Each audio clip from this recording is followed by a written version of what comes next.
मध्य प्रदेश में इंदौर के पास पालीपुर गांव में रहने वाले अजीत रघुवंशी को 11 सितंबर की रात को बादल कुशवाहा का फोन आता है। पापा मैं झबुआ तालाब जा रहा हूँ, बादल का फोन आया था। पुलिस देर रात तक छानबीन करती है लेकिन बादल को नहीं ढूंढ पाती। अगले दिन मोहित और बादल दोनों की लाश मिलती है। मोहित की मौत से उसके पिता और अजीत का पूरा परिवार शोक में डूब जाता है। यही हाल बादल के माँ बाप और भाई जय का भी होता है। जय से पुलिस को मोहित और उसके चाचा के लड़के रवि और करण के बीच चल रही जायदाद को लेकर झगड़े के बारे में पता चलता है। उमेश ठाकुर प्रीति ठाकुर का भाई है। बादल और प्रीति एक दूसरे से प्यार करते थे। मैं मिला था राणा से और बादल की सुपारी भी दी थी। मेरी सुपारी की तारीख से पहले ही किसी और ने उसका मर्डर कर दिया सर। इस मोड़ पर नटवर मौर्य का नाम सामने आता है जिसकी बादल और मोहित दोनों से दुश्मनी थी।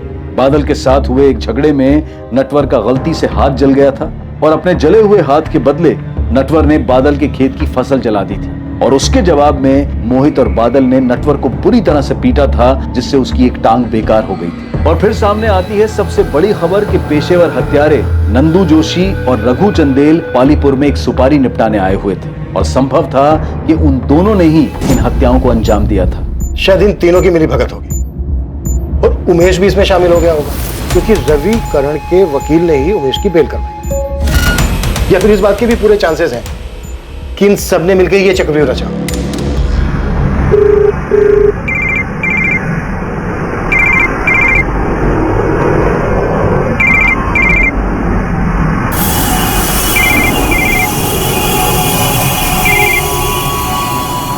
ठीक किया आपने बाबा।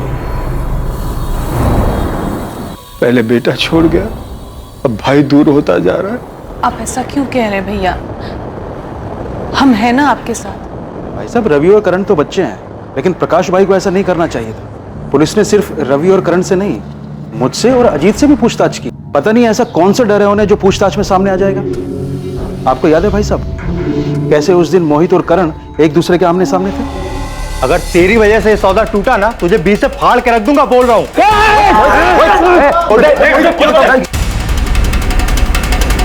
मुझे इसमें मत घसीटिए साहब, मुझे कोई बदला नहीं लेना है, ना मैंने कोई बदला लिया है साहब। मैं समझ चुका हूं साहब, सब कर्मों का फल होता है। मैंने मेरा भुगता, उन लोगों ने अपना। नहीं नटवर, तू नटवर लाल है, कोई बाबा नहीं है। ये तुझे याद है या मैं दिलाऊं? याद है साहब, लेकिन जब से पैर धीमे चल रहे हैं ना साहब तब से दिमाग तेज चलने लगा। सब समझने लगा हूं अच्छा बुरा, इसलिए ये चोरी चकारी सब छोड़ दिया मैंने। चोरी छोड़ दी लेकिन हेरा फेरी वो तो नहीं छोड़ी ना तूने। अपने दोस्तों का साथ तो नहीं छोड़ा तूने। हाल खबर तो बराबर लेते रहते तुम। दुश्मनी तो मोल नहीं ले सकता ना साहब, तो हाल खबर ही लेता रहता हूं। हालांकि जब उनसे बात होती है तो उन्हें भी समझाता हूं, कुछ नहीं रखा भाई इसमें, सुधर जाओ। बहुत बकवास सुन लेते रहे। अब सीधे सीधे बोल, रघु और नंदू कहाँ है? उन दोनों से कांटेक्ट किया था ना तूने? क्या फिर नमलपुरा का उमेश में शामिल है इसमें? कौन उमेश था? उमेश ठाकुर। इसकी तब तक खातिरदारी करो जब तक ये सच ना बोलते। सर, ये नंदू और रघु भोपाल में अरेस्ट हुए थे। कुछ एक महीने पहले बेल पे बाहर हुए। पल्लवी, तुम भोपाल जाओ, रघु और नंदू से जुड़ी सारी इंफॉर्मेशन पता और जिस केस में ये अंदर हुए थे उस केस के इन्वेस्टिगेटिंग ऑफिसर से भी मिलो। इस बात के पूरे चांसेस हैं कि उनमें से कोई ना कोई इनके कांटेक्ट में जरूर है। Okay sir. नेटवर्क खुद हिस्ट्री शीटर है। रघु और नंदू से कांटेक्ट करना उसके लिए कोई बड़ी बात नहीं, लेकिन अगर ये काम रवि और करण ने करवाया तो सोचने वाली बात यह है कि ये दोनों इतने खतरनाक सुपारी किलर से कैसे मिले होंगे। सर वो अमित तोमर, इन दोनों का एडवोकेट, सर वो एक क्रिमिनल लॉयर है। वो जानता होगा रघु और नंदू को, शायद वहां से मदद मिली।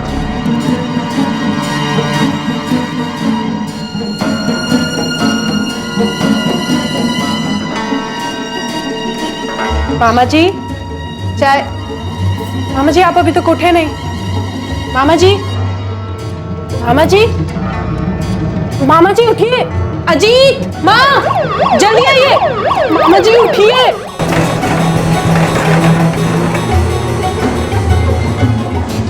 ये अचानक भैया को क्या हो गया? कहाँ लेके गए? माँ जी आप घबराइए मत, मामा जी जल्दी ठीक हो जाए।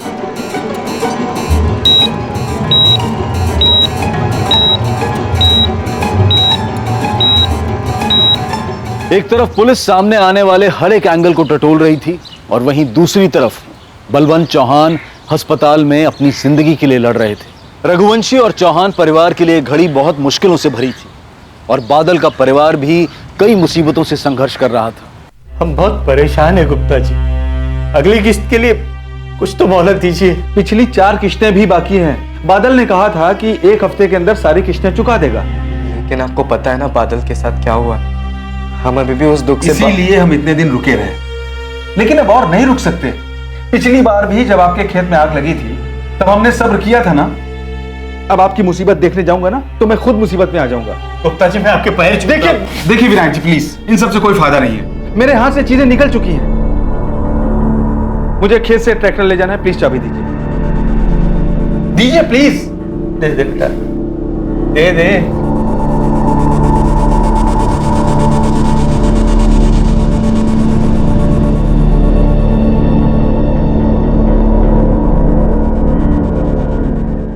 नंदू, रघु और यहाँ के पंजा गैंग के बीच काफी वक्त से गैंग वार चल रहा है। आए दिन दोनों गैंग के लोग एक दूसरे को निशाना बनाते हैं, पर एक तरह से देखा जाए तो हमारे लिए अच्छा है। कचरा खुद ब खुद साफ हो रहा है। लेकिन इस बार ये हमारे लिए गुड न्यूज नहीं। हमारे डबल मर्डर केस में रघु और नंदू किलर है और उन दोनों के स्टेटमेंट्स हमें मास्टरमाइंड तक पहुंचा सकते हैं। मैंने अपने इन्फॉर्मर्स को अलर्ट कर दिया। कुछ होने से पहले ही हमें दोनों की इन्फॉर्मेशन निकालनी हो और उन्हें जिंदा ही पकड़ना हो। आपने किसी अमित तोमर का नाम सुना है? एडवोकेट है। रघु और नंदू के केस में कभी आए हो यहाँ पे मिलने? आप फिल्में बहुत देखते हैं क्या इंस्पेक्टर साहब? कहानी तो पूरी फिल्म बना ली आपने, लेकिन मुझे फिल्मों का शौक नहीं है। मैं कानून के दायरे में रहकर अपने क्लाइंट्स को सलाह देता हूँ और उन्हें प्रोटेक्ट करता हूँ। उन्हें क्रिमिनल्स के नाम और नंबर नहीं देता। अपने काम को लेकर ऑनेस्ट हूँ। और रहा सवाल करण और रवि का, तो अगर मुझे लगता ये दोनों अपराधी हैं या इन दोनों ने किसी भी अपराध के बारे में मुझसे बात की होती तो मैं इनका केस लेता तक नहीं। आपका शक गलत है, मुझ पर भी और मेरे क्लाइंट्स करण और रवि पर भी। कमाल है तोमर साहब, आपने एक वकील होकर फैसला सुना दिया, बेगुनाह साबित कर दिया दोनों को। थोड़ा इंतजार तो कीजिए, अभी हमारी इन्वेस्टिगेशन चल रही है, कंप्लीट नहीं हुई है। अभी तो बहुत सारे चेहरों से नकाब उतरना बाकी है।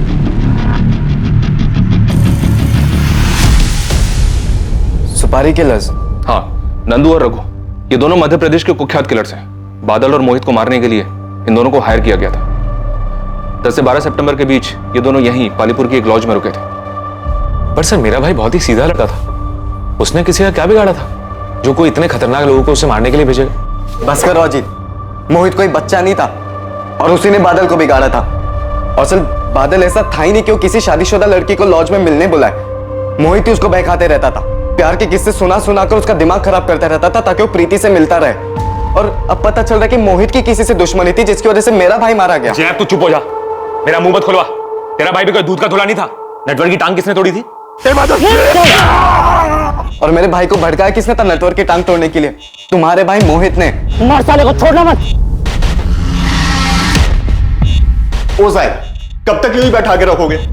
बोला मैं कुछ नहीं किया साहब। साहब मेरी बात सुनो, मैंने कब का ये बुरे काम छोड़ दिए? चुप करना, जाके बैठ जा वहां पे। ओ साहब, बड़े साहब से बात करो ना। बोलो ना, चुपचाप बैठ। ओ साहब, साहब मेरी बात तो सुनो साहब। ओ साहब, बलवंत भैया ने अपना बेटा खोया है। कैसे भूल रहे हैं आप कि मोहित अब वापस नहीं आएगा? मुझे भी दुख है इस बात का, लेकिन इसका ये मतलब नहीं कि अपने बेटों की कुर्बानी दे दूं मैं। उनकी तरफदारी करने से पहले तुझे सोचना चाहिए। कुछ तो लिहाज कीजिए उनकी तबीयत का। बलवंत भैया अस्पताल में है, बेटा तो खो ही चुके हैं और अब भाई भी उनका साथ नहीं दे रहा, तो उनकी सांसें भी उनका साथ छोड़ रही हैं।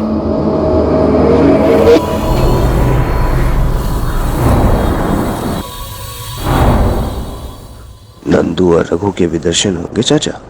होंगे। इस बार 5 देशी कट्टे और गोलियों का चढ़ावा मांगा है दोनों ने। कुछ घमासान होने वाला है। आंखें खुली रखोगे तो दर्शन भी होंगे।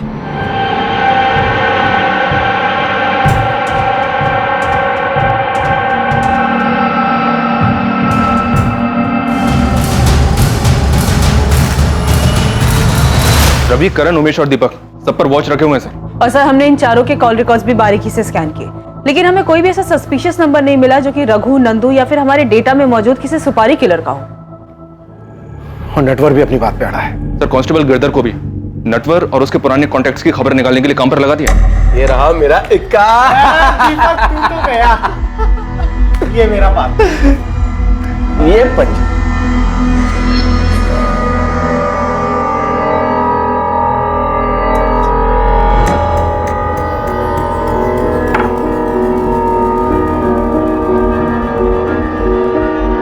लीजिए मैडम, आपकी चाय। भैया ने मेरी शादी तो करवा दी, तुमसे दूर कर दिया। उस घर में एक एक मिनट मेरे लिए जंग है। मुझे घर वापस जाना अच्छा ही नहीं लगता। वहां रहकर भी बस हमारे बिताए हुए वक्त के बारे में सोचती रहती हूँ। बादल, मुझे अपने साथ ले चलो, मुझे वहां नहीं जाना है। दूर तो मैं भी नहीं रहना चाहता तुमसे, तो फिक्र मत करो, मैं कुछ करता हूँ। इस बार हमें कोई अलग नहीं कर पाएगा, तुम्हारा भाई भी नहीं। तुम लोग चाय पियो, 1 मिनट में आता हूं। अपने पत्ते देख।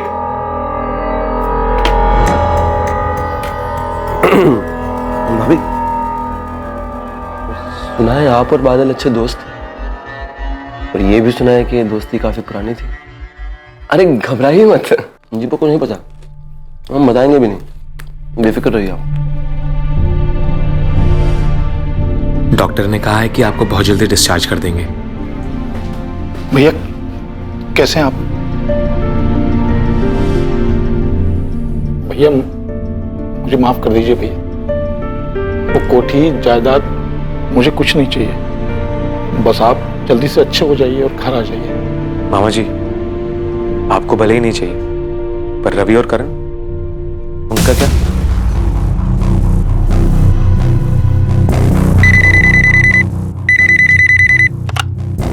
हेलो। ये तो हद ही हो गई सर, पहले आप हमारे पीछे पड़े थे, अब हमारे वकील साहब पर भी शक कर रहे हैं। शक करना पेशा है हमारा।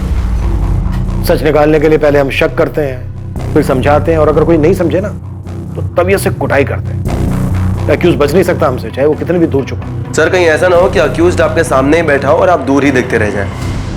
जो भी बोलना है खुल के बोल। अजीत रघुवंशी आपके नजदीक ही है सर। मोहित का कजन? हाँ सर, वही है इकलौता, अजीत रघुवंशी। और उससे तुम्हारी क्या दुश्मनी है जो उसका नाम ले रहे हो? कोई दुश्मनी नहीं है सर, पर आपकी उससे खास दोस्ती हो गई है। सवाल तक नहीं कर रहे आप लोग, शक की सुई तो घुमाइए उसकी तरफ। कुल्हाड़ी पर पैर मारने का शौक है तुम्हें रवि? अच्छा खासा ध्यान हटाता तुम लोगों पर से। पुलिस को दोबारा ऐसे मत छेड़ना, तकलीफ हो सकती है तुम दोनों को। सर, अजीत का नाम सिर्फ हमें भटकाने के लिए लिया जा रहा है। मुझे भी ऐसा ही लग रहा है पल्लवी, लेकिन एक बात तो है, अजीत ने खुद सामने से आकर हमें कोई बात नहीं बताई, ना तो जमीन जायदाद को लेकर झगड़े के बारे में, ना ही नेटवर्क के साथ हुए झगड़े के बारे में। तो ऐसा तो नहीं है कि ये जानबूझकर अनजान बन रहा है।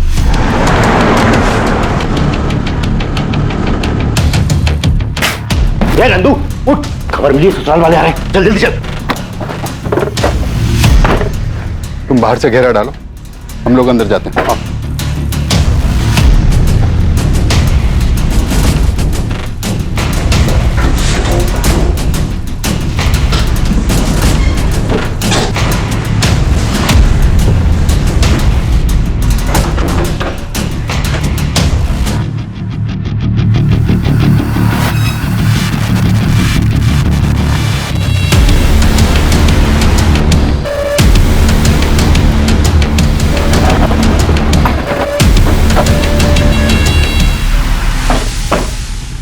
मैं बलवंत जी से मिलता हूं, तुम आसपास पूछताछ करो।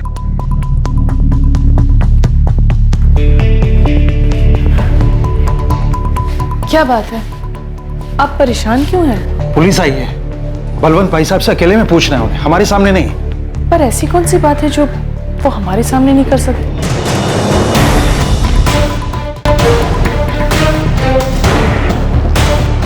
आप अजीत पे शक कैसे कर सकते हैं सर? अजीत और मोहित तो सगे भाइयों से भी बढ़कर थे। बलवंत जी, काफी प्रॉपर्टी है आपके पास, रवि और करण में काफी लालच है आपकी प्रॉपर्टी को लेकर।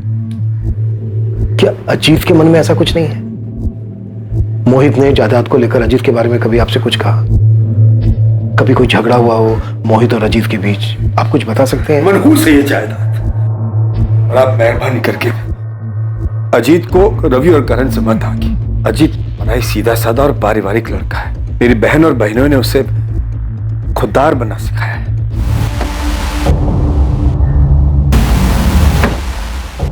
कुछ मिला? तो ये अजीत इंसान है या फरिश्ता?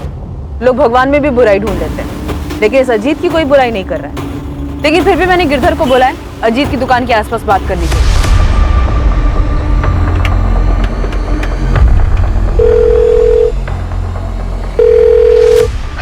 Sub inspector Sandeep Jadhav. हाँ, कौन बोल रहे हैं? आपका शुभ चिंतक, जिसे आप और कानून दोनों पर भरोसा।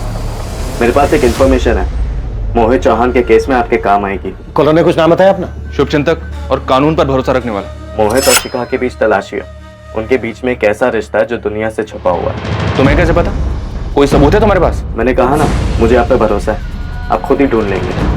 सीसीओ से कॉल था सर। ये रवि और करण का ही काम होगा। खुद पर से शक हटाने के लिए अजीत को फंसा रहे हैं। पहले डायरेक्ट अजीत का नाम लिया और अब उसकी बीवी को बदनाम कर रहे हैं। सर, एक काम की इन्फॉर्मेशन हाथ लगी है। इसी गांव का एक आदमी है, उसने बताया कि अजीत और मोहित के बीच सब कुछ ठीक नहीं था। उसने दोनों को झगड़ते हुए देखा था। अजीत भाई, भूल जाओ उस बात को। देख, गुस्सा थूक दे। अब हमारे बीच ऐसा कुछ भी नहीं है। मोहित देख, हर रिश्ते की ना एक मर्यादा होती है जिसे कभी भूलना नहीं चाहिए। तूने वो मर्यादा पार कर दी। तू भाई है इसलिए चुप, पर दोबारा मेरी गैर मौजूदगी में मेरे घर में मत घुसना। अजीत, अजीत, अजीत, मेरी बात तो सुन भाई। कौन है वो जिसने अजीत के खिलाफ बताया? मामूली सा किसान है सर, हिम्मत करके उसने अजीत का नाम लिया है। अब सामने आने की हिम्मत नहीं कर पाएगा। शिखा और अजीत से एक बार बात कर लियो, लेकिन ध्यान रहे विक्टिम की फैमिली है।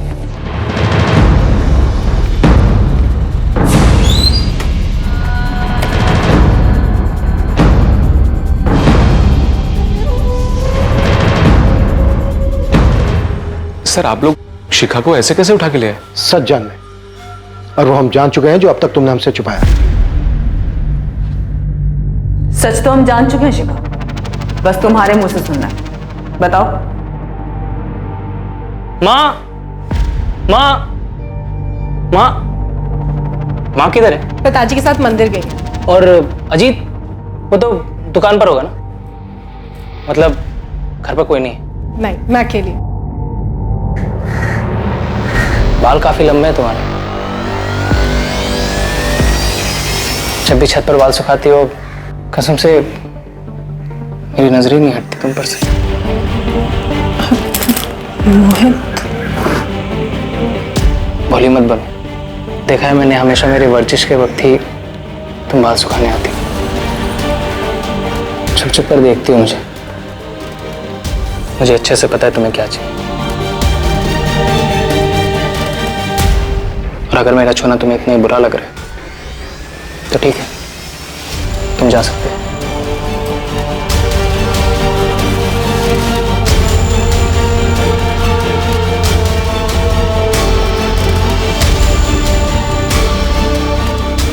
मुझे मेरी लाइफ के सबसे अच्छे और सबसे खास लोगों से ही धोखा मिला था। कब पता चला तुम्हें?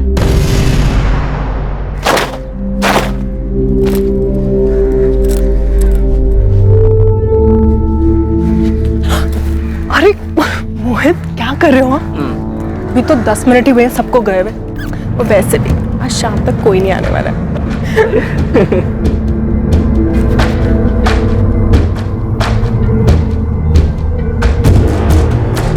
नहीं मैम, आप गलत कह रही हैं। अजीत कभी मोहित का मर्डर नहीं करवा सकते। उस दिन भी गलती हमारी थी, लेकिन उन्होंने खुद को सजा दी। चुप रहे, और आज तक उस बारे में कोई बात नहीं निकाली। क्या कहता मैं? गुस्सा निकालता भी तो किस पे? आखिरकार दोनों थे तो मेरे अपने ही ना। और फिर शिखा और मोहित दोनों की आंखों में शर्मिंदगी थी, पछतावा था। तो मैंने मोहित और शिखा दोनों को उनके पछतावे के साथ छोड़ दिया और मोहित से कहा कि मेरी गैर हाजिरी में मेरे घर में ना आया करे। अजीत, बहुत ज्यादा शर्मिंदा हूं। माफी मांगने में भी शर्म आ रही है। पता नहीं कैसे बहक गई थी। मुझे माफ कर दो।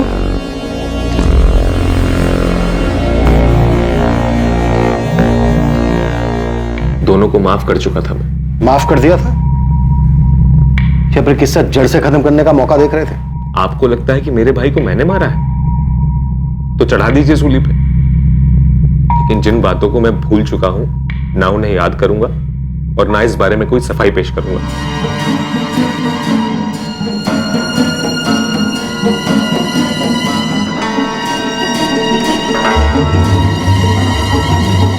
बात मुझ तक थी इसलिए अब तक दबाए रखा, लेकिन अब पुलिस जान गई है,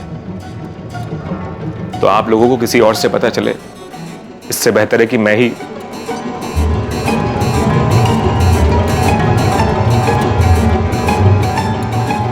बहुत बढ़िया, मतलब आज रात को एक्शन होगा। एक्शन के लिए तैयार है ना?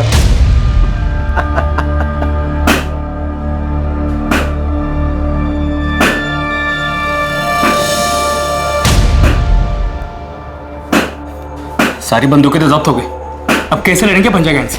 पक्का किसी ने खबर दी थी कि हम लोग गायत्री लॉज में हैं। खैर तू चिंता मत कर, कल बाबू के लोग आ रहे हैं इंदौर से सामान लेकर। उसके बाद पंजा गैंग की एक एक आदमी को दौड़ा दौड़ा कर मारे। खिड़की पे जाकर देख। आराम से आराम से।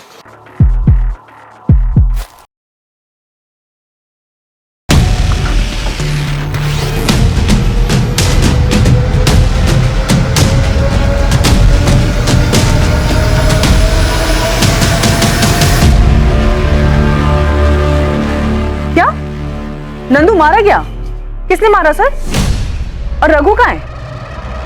रघु फरार हो गया, ये पंजा गैंग का ही काम लगता है। सर नंदू तो मारा गया, लेकिन बादल और मोहित के केस को सॉल्व करने के लिए रघु का जिंदा पकड़ा जाना बहुत जरूरी है। सर आपने गायत्री लॉज में जो छापा मारा था रघु और नंदू को पकड़ने के लिए, वहाँ आपको जो सीसीटीवी मिला है उसके फुटेज को स्कैन करना पड़ेगा, शायद उससे हमें कोई लीड मिल जाए। पहले भी फुटेज आ गए। नंदू और रघु 10 दिन से गायत्री लॉज में रह रहे थे। काफी सारे फुटेज मैं भिजवाता हूँ।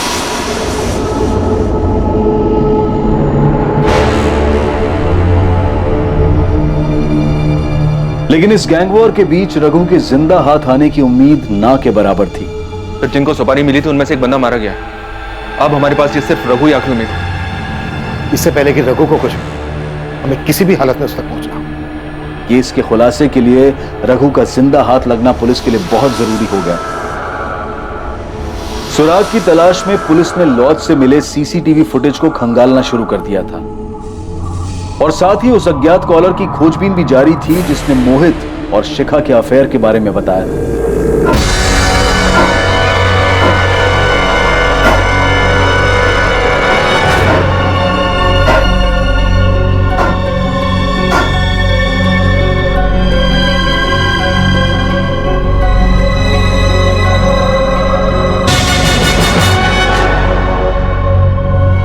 केस से जुड़े सभी संदिग्धों पर कड़ी नजर रखी जा रही थी। सर भोपाल के गायत्री लॉज में जहां रघु और नंदू रुके थे उसके सीसीटीवी फुटेज में एक अजीब बात नजर आ रही है। ये देखिए,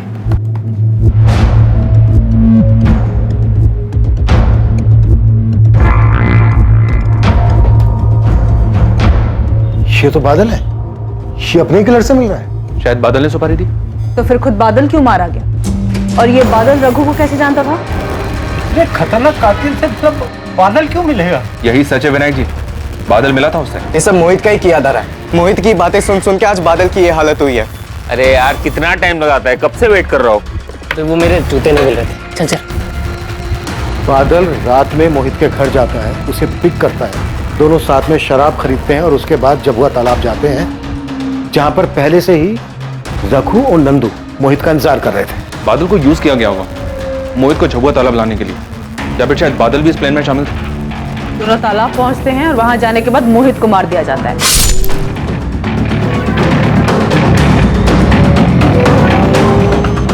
और इस मर्डर के पीछे जो कोई भी है वो बादल को डबल क्रॉस करता है और सुपारी किलर से उसे भी मरवा देता है।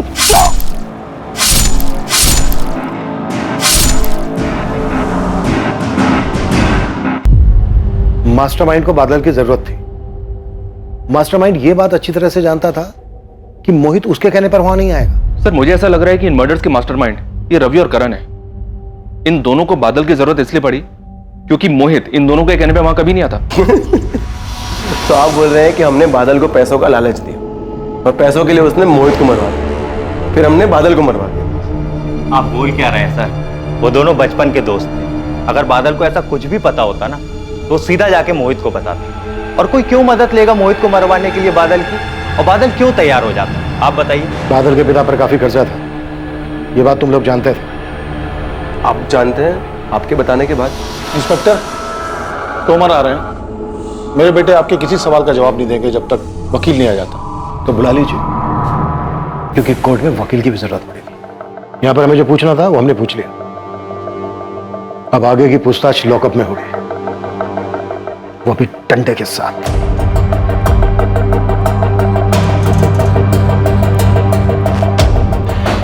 मुझे रवि और करण के हर मोमेंट की इंफॉर्मेशन चाहिए जाता हूं। जरूरत पड़े तो और आदमियों को भी लगा दो काम पर, और अर्जेंट में दोनों के कॉल रिकॉर्ड्स में निकलो। पल्लवी, रघु पर क्या अपडेट है? सर, मेरी भोपाल पुलिस से बात हुई है, वो लोग काम पे लगे हुए हैं। मैं भी बात करता हूं उनसे। हमें किसी भी कीमत पर ये रघु चाहिए।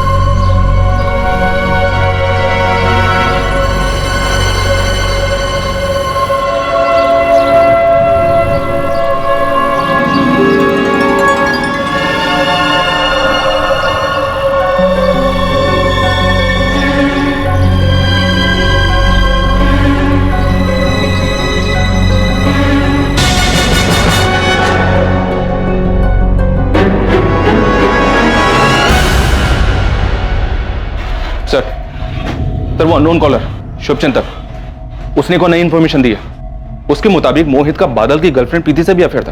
पक्का ही रवि और करण का ही काम। ये लोग गोल गोल घुमा रहे हैं हमें ताकि हमारा इन पे से ध्यान हट जाए। सर, फोन पर तो ऐसा लगा नहीं कि इन तीनों में से किसी ने कॉल किया हो, पर कॉलर जो कोई भी हो, उसकी मोहित और शिखा वाली बात तो सच निकली, जो किसी को पता नहीं थी। और चांसेस है कि मोहित और प्रीति वाली बात भी सच हो, शायद इसलिए बादल रघु से मिला हो। फिर बादल क्यों मारा गया? मोहित और प्रीति के अफेयर की वजह से? ये सरासर झूठ है मैडम। मेरा मोहित के साथ कोई अफेयर नहीं है। मैं तो मुश्किल से उससे 2 या 3 बार मिली थी। तो फिर बादल सुपारी किलर से मिला क्यों था? 6 सितंबर को बादल किलर से मिला और 11 सितंबर को दोनों बादल और मोहित मारे गए। तुम्हारी आखिरी बार बादल से कब बात हुई थी? बादल से मेरी आखिरी बात 7 सितंबर को हुई थी। बस कुछ दिनों की बात है प्रीति, मेरा जुगाड़ चल रहा है। पैसों का बंदोबस्त हो जाए, बाबूजी का कर्जा चुका दूं, फिर हम दोनों भाग चलेंगे। से बादल को कहीं से पैसे मिलने वाले थे, लेकिन कहां से, किससे, ये उसने प्रीति को नहीं बताया था।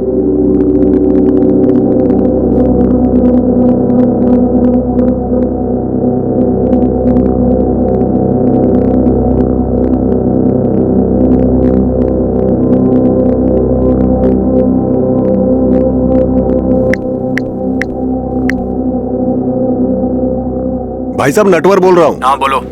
वो पुलिस आपके बारे में पूछ रही थी। उन लोगों ने बहुत मारा भाई साहब, लेकिन मैंने उन्हें कुछ नहीं बताया कि बादल का खेत जलाने को आपने कहा है। पिछली बार आपने पैसे दिए थे, उससे तो पैर टूटने की भरपाई हो गई, लेकिन भाई साहब पिछले 1 हफ्ते से आपका नाम नहीं बताने की वजह से पूरा शरीर तोड़वा कर आ रहा हूं। इसका डबल बोनस तो बनता है ना भाई साहब। कब लेने आओ भाई साहब?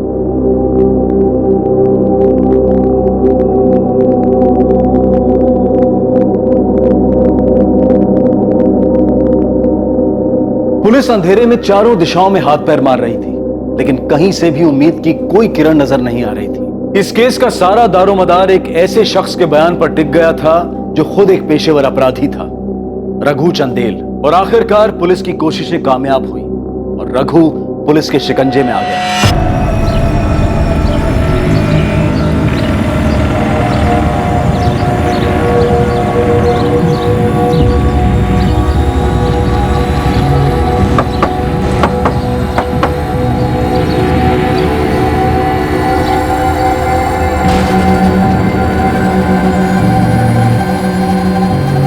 ये है custody transfer paper. Bhopal police से बात हो चुकी है। रघु को जल्द से जल्द लेकर आओ।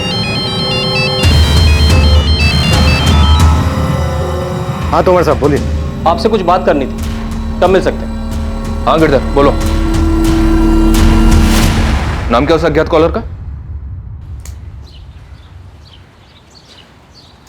मोहित ने जो कुछ किया उसके लिए मैं माफी मांगता हूं। मामा जी, आपको शर्मिंदा होने की कोई जरूरत नहीं, गलती आपकी नहीं थी।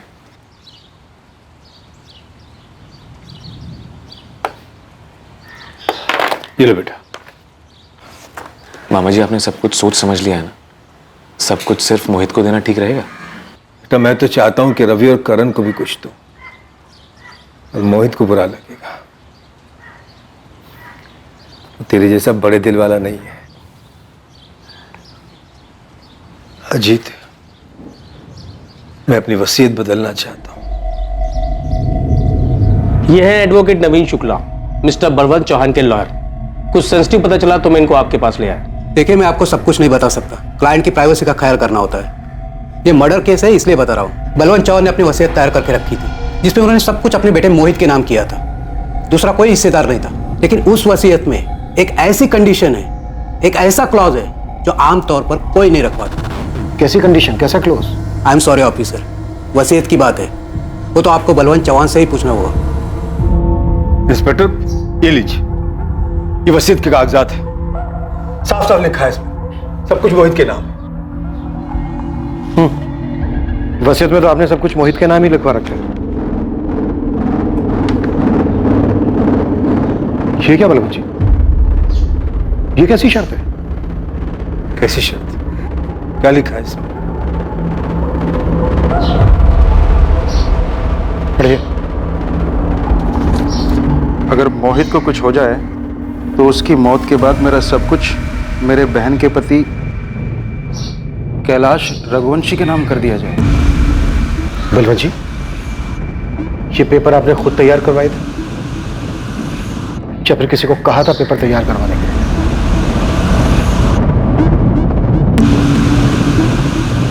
सर, क्या पूछना है मुझसे? क्या काम है, बताइए ना। आवाज बदलकर पीसीओ से कॉल करना है। ये मोहित और शिखा को तलाशी है। इन दोनों का कुछ ऐसा रिश्ता है जो दुनिया से छुपा हुआ है।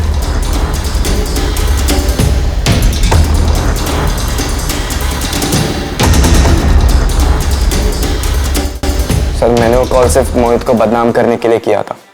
उसी ने मेरे भाई को बहकाया था सर, और उसी की वजह से आज बादल घर का कर्जा चुकाने के बजाय एक शादीशुदा लड़की के पीछे पड़ा था, ठीक मोहित की तरह सर। इसलिए तूने अपने भाई को मरवा दिया? नहीं सर, मैंने किसी को भी नहीं मरवाया। मैंने सिर्फ फोन करके वो बताया जो मुझे सुनने में आया, और कुछ नहीं। लेकिन मोहित यार अपने भाभी के साथ, हाँ? अजीत को पता चल गया तो? अब सोच के थोड़ी ना किया था, बस हो गया। प्यार तो ऐसे ही होता है ना। और तू अपना देख, प्रीति भी तो शादीशुदा है। सर, मैं चाहता था कि मेरा नाम सामने ना आए, इसलिए मैंने छुपकर पीसीओ से फोन किया। फिर प्रीति और मोहित का अफेयर, वो कहां सुना तूने? प्रीति ने तो नकार दिया। सर, प्रीति अपने शादी के बाद भी अपने पति को धोखा दे रही थी। कल जाके सर वो मेरे भाई को भी धोखा दे सकती थी। मैं चाहता था उसका भी नाम उछले, उसकी भी बदनामी हो, इसलिए मैंने दूसरा कॉल किया और मोहित और प्रीति की कहानी सुनाई। अपनी कहानी सुनाना बंद कर और हमें ये बता, मोहित और बादल के मर्डर के बारे में क्या जानता है तू?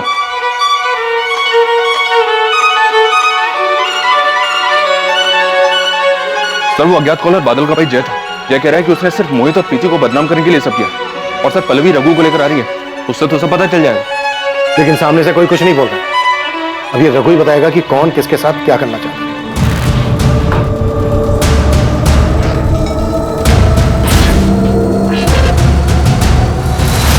पर अजीत ने वसीयत में ऐसा क्यों लिखवाया? कोई और बात नहीं थी, सिर्फ सेफ्टी के लिए लिखवाया था पापा का नाम। तो फिर ये बात बलवंत जी से क्यों छुपाई?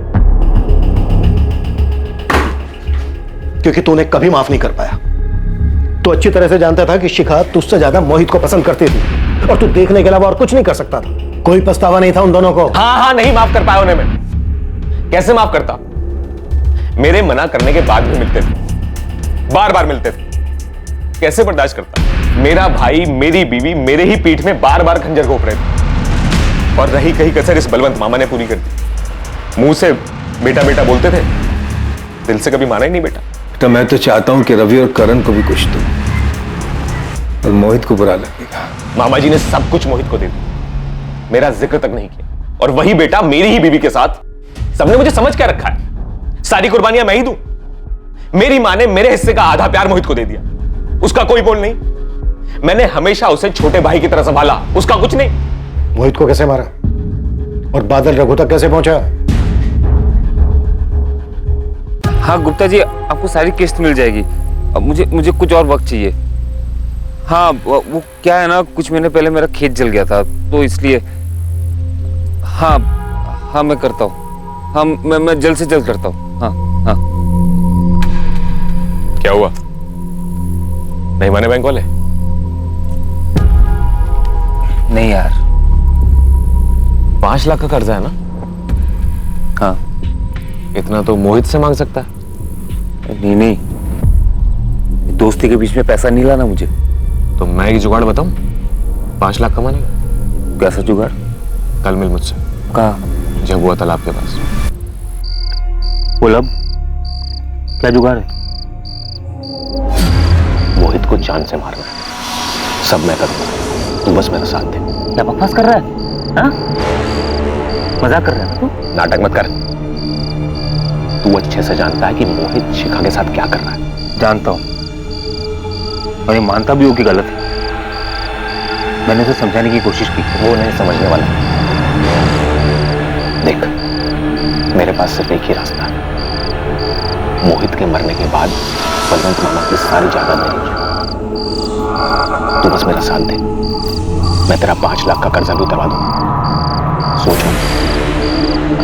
देख, मैं अपने दोस्त को नहीं मार सकता, ठीक है?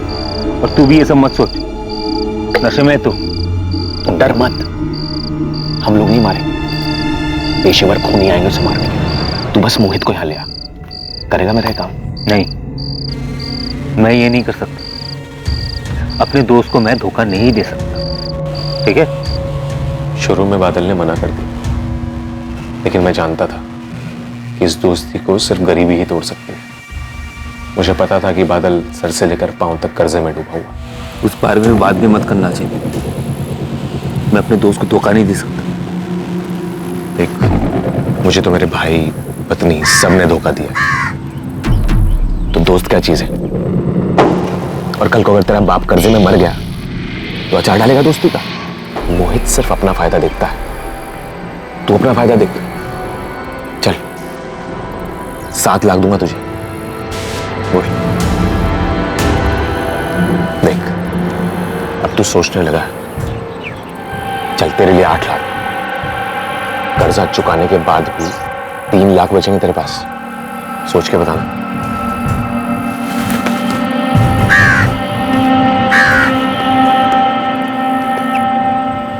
आखिर इतने सालों की पक्की दोस्ती में दरार आ ही गई। क्या सोचा फिर? तैयार हूं मैं, लेकिन 10 लाख लूंगा और जायदाद का एक हिस्सा मेरा। मंजूर? मैंने एडवांस देने के बहाने जानबूझकर बादल को रघु के पास भेजा। अजीत ने बादल को भेजा था, हमें उसी से पैसे मिले थे। ठीक है, निकल अब तू रघु और नंदू जैसे क्रिमिनल्स तक कैसे पहुंचा? कुछ साल पहले हमारे यहाँ एक लड़का काम करता था, वो जानता था नंदू को। फिर 11 तारीख को कैसे मारा? 11 तारीख को मैं दुकान का कुछ सामान लाने के लिए जबलपुर के लिए निकला। प्लान के मुताबिक बादल मोहित को झबुआ तालाब वाले जंगल के पास लाने वाला था।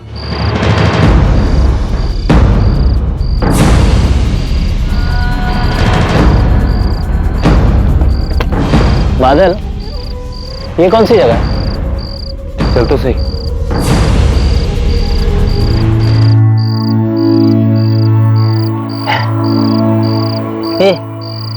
क्या हुआ? इतना चुप क्यों है? क्या हुआ? मैं बताता हूं क्या हुआ। जीत, तू यहाँ कैसे?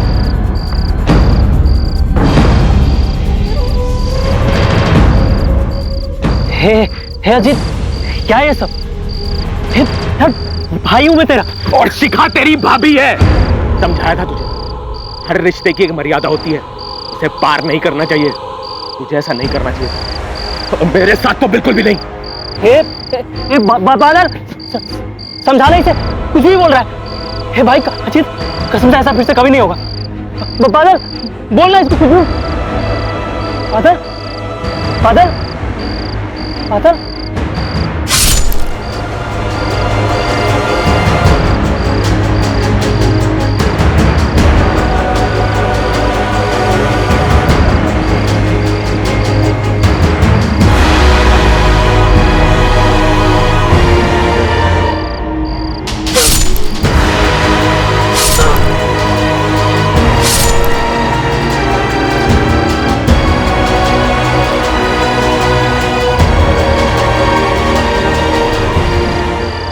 मरवा दिया मैंने मोहित को, अपने धोखेबाज भाई को। रिश्तों की मर्यादा कुचल दी थी उसने। अब उसका मरना जरूरी था। बादल को क्यों मारा?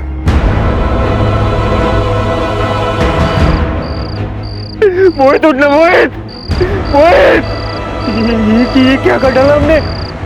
हाँ? अरे बाप है ये बाप, अपने भाई जी दोस्त को पैसों के लिए मार दिया।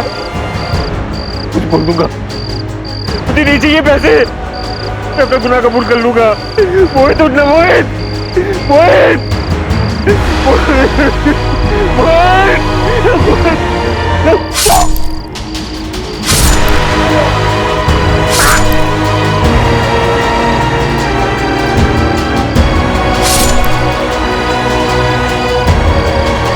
दोनों की लाश बाइक पे डाल दो और सोमबाग में जाके फेंक दो। ध्यान रहे, बाइक किसी के हाथ नहीं लगनी चाहिए। मैं घर जा रहा हूं। नंदू, मुझे टाइम पे फोन करना और ध्यान रहे लोकेशन यहीं की होनी चाहिए, कहीं जाना मत। तू फिक्र मत कर, बादल के फोन से पहले जय को फोन करूंगा और उसके 10 मिनट बाद तुझे। लाशों को सोमबाग ले जाना और बादल के फोन से मुझे और जय को कॉल करने का मकसद सिर्फ इन्वेस्टिगेशन को गुमराह करना था। तुझे क्या मिला दो जान लेकर? आप नहीं समझेंगे सर। जिसके साथ धोखा होता है ना, वही समझ सकता है बस। धोखा तो तूने भी दिया है अपनी माँ को। उससे उसके दो बेटे छीन लिए, एक को मरवा दिया और एक मरने तक जेल में रहेगा। ये धोखा तेरी माँ को जिंदगी भर सताएगा। मेरी परवरिश में कहीं कोई कमी रह गई थी। खुद को दोष मत दे बीना, ये सिर्फ और सिर्फ उनकी गलती है।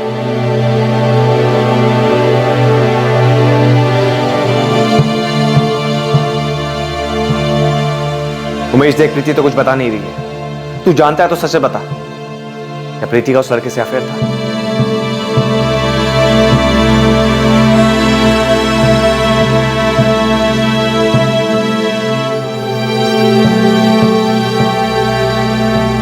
अजीत रघुवंशी और सुपारी किलर रघु चंदेल को इस डबल मर्डर के लिए आईपीसी की धारा 302 के तहत हत्या के जुर्म में अरेस्ट किया गया है। फिलहाल दोनों जुडिशियल कस्टडी में हैं। सभी रिश्ते भरोसे की नींव पर टिके हुए होते हैं, फिर चाहे वो कोई भी रिश्ता क्यों ना हो। लेकिन इस केस की विडंबना यह थी कि यहां हर किसी ने अपने चाहने वाले का विश्वास तोड़ा।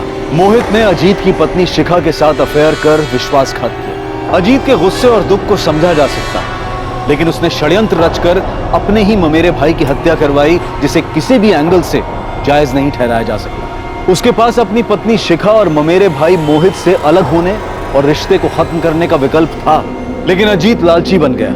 उसने मोहित का कत्ल करके जायदाद हथियाने का रास्ता चुना। अपनी इस मंशा को अंजाम देते हुए अजीत ने अपने ही परिवार को तबाह कर दिया। उसने अपनी मां से उनके दोनों बेटों को छीन लिया। कहा जाता है कि हर फसाद की जड़ जर, जोरू या जमीन, इन्हीं तीनों में से कोई एक होती है। लेकिन इसमें दोष जर, जोरू और जमीन का नहीं, बल्कि उस शख्स का होता है जो इन्हें हासिल करने के लिए अपनी इंसानियत खो बैठता है। जज्बात में बहकर, आवेश में आकर जुर्म का रास्ता इख्तियार कर लेना बहुत ही आसान और कमजोर विकल्प है, जो आगे चलकर सिर्फ तकलीफ देता है। अगर आपको पता चले कि आपका जीवन साथी आपको धोखा दे रहा है, तो ऐसे हालात में उस व्यक्ति को नुकसान पहुंचाना या उस रिश्ते को जबरदस्ती खींचना, ये प्रॉब्लम का हल नहीं हो सकता है। ऐसे वक्त में उचित यही है कि इंसान बिना किसी विवाद के उस रिश्ते से अलग हो जाए और जिंदगी में आगे बढ़ने की कोशिश करे। बदला और विश्वासघात कभी किसी का भला नहीं करते। ये एक के बाद एक आने वाली मुसीबतें हैं, जिसका आखिरी अंजाम हमेशा तबाही लाता है। गलत काम में की गई कोशिशों से कभी भी सुकून हासिल नहीं किया जा सकता, और ना ही अपने खालीपन और नाकामयाबी के दर्द को दूसरों के बारे में बुरा सोचकर दूर किया जा सकता है। अब मैं अनूप सोनी आपसे विदा लेता हूं। फिर मुलाकात होगी कल रात 11 बजे एक और नए केस के साथ। और याद रखें, क्राइम और आपके बीच में सिर्फ इतना फर्क है कि आप कितने सतर्क हैं। सतर्क रहें, सुरक्षित रहें। जय हिंद।